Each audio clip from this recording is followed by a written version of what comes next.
чистите води на Бели Осъм идват от към главното било на Стара планина, от нейния величествен троянски дял, където се редят връх след връх, един от друг, по-красиви и по-горди. Тук, по двата бряга на реката, в началото на османското иго се е зародило малкото колибарско селище Троян. Названието му има връзка с името на римския император Траян, създател според легендата на пътя през Близкия проход, който води от Тракия за Северна България.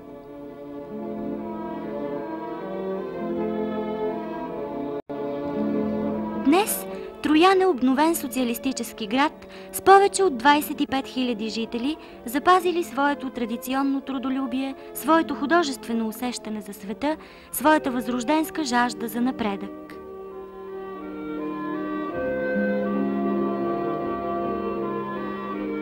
В това светло зимно утро нашият пионерски експедиционен отряд от училище Христо Хаджийски в Троян се събира за път. Обходили сме много красиви места из страната, но най-радостни сме, когато ни предстои пътуване из родния край.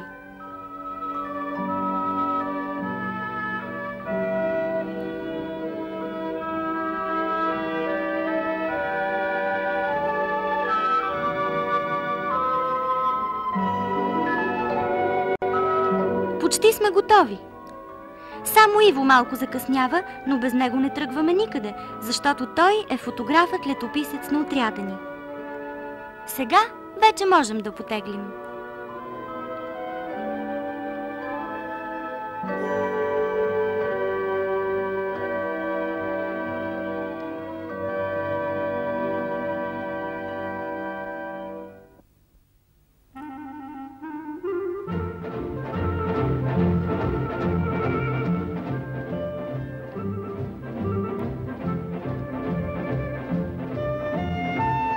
Зад нас остават живописните квартали на Троян и неговата индустриална част, която дава новия облик на града.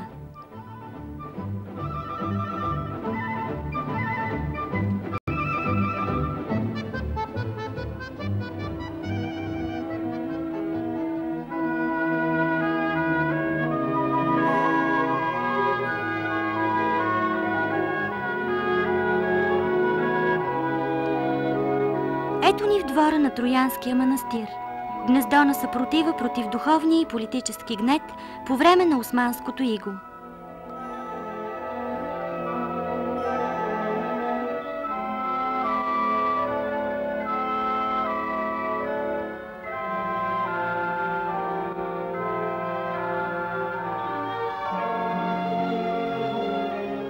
Зад тези здрави стени стотици години е била съхранявана светлата любов към родното, жилавия български дух и българска вяра. Манастирът е граден камък по камък, в продължение на векове от местното население и може би за това е придобил такава самобитна архитектурна хубост. Но не само сградите правят силно впечатление, а и прекрасните стенописи върху външните и вътрешни стени на църквата. Някои от тях са дело на прочутия самоковски живописец Захари Зограф.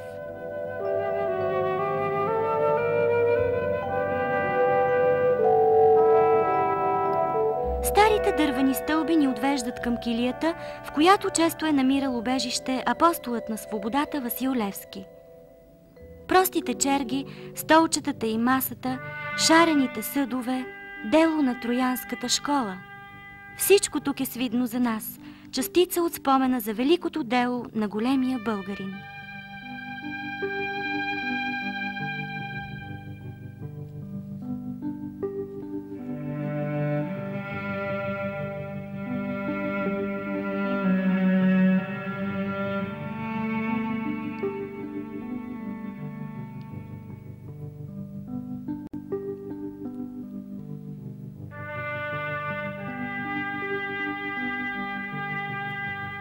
В този шкаф за постилки има таен проход.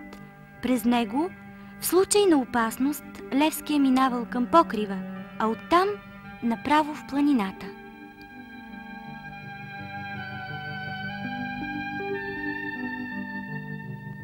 Това е портретът на архимандрит Макарий, доверено лице на апостола и игумен на манастира.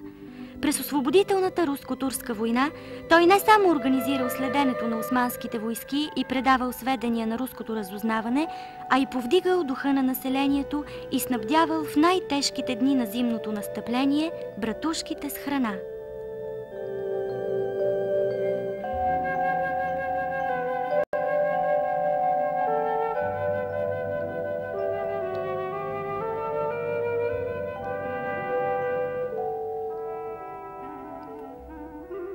Черни осъм е името и на едно от най-интересните селища около Троян. Тук има модерен природонаучен музей.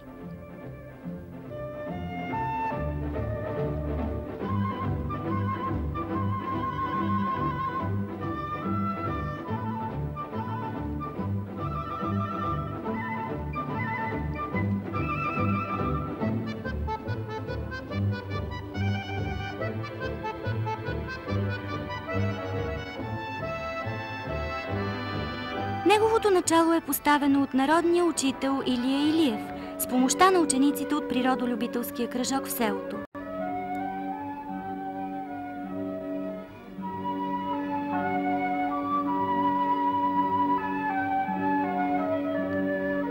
Сега в новата сграда на музея са събрани повече от 500 препарирани животни и птици.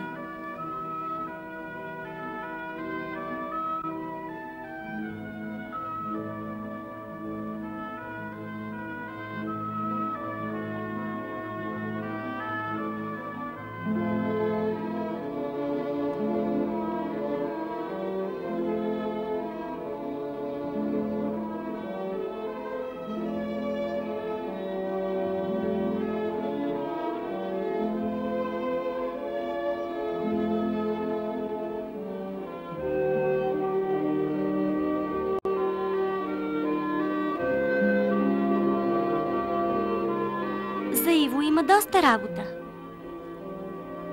Като омагьосани сме сред този необикновен и многообразен животински свят. Колко ли време и труд са били нужни на народния учител и учениците му за осъществяване на тяхната благородна идея. Не само да обичаш и изучаваш природата, а да я защищаваш и съхраняваш.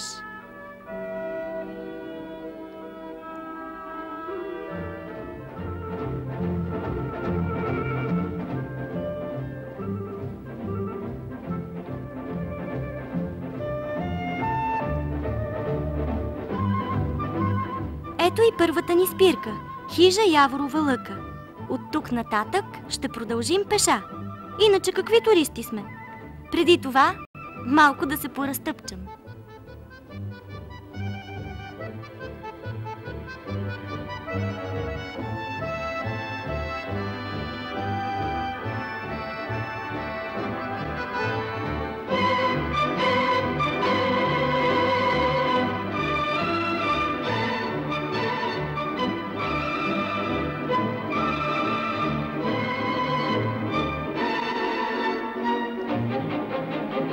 Стопанинът на хижата ни кани да му погостуваме. Добре, но съвсем за кратко, защото ни чака път.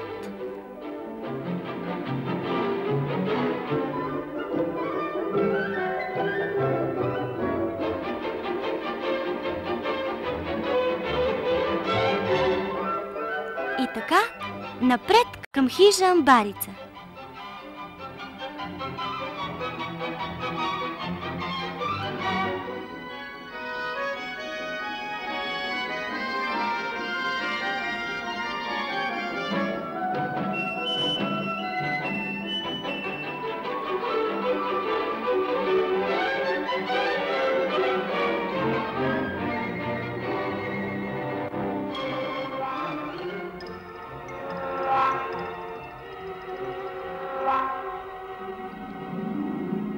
Вагонетката на тази въжена линия е незаменим помощник на планинарите. Когато дойде зима и дълбок сняг, само с нея се пренася храна за хижата.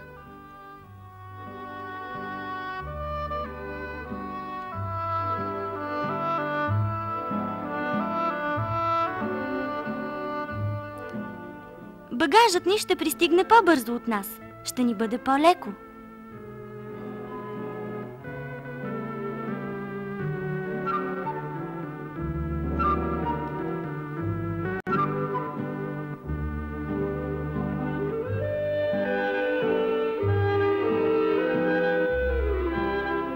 без раници и без ски е къде по-приятно.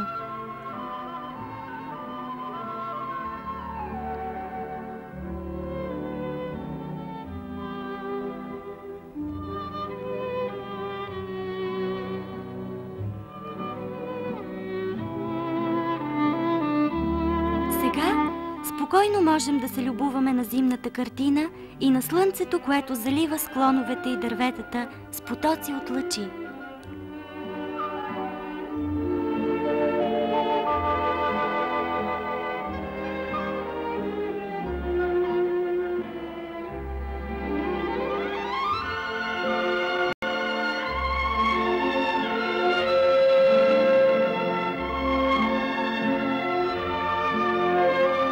Някои вече искат почивка. Ще поспрем за малко.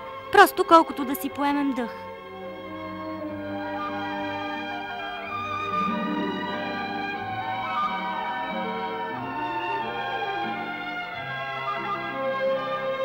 Почивката зиме трябва да бъде кратка.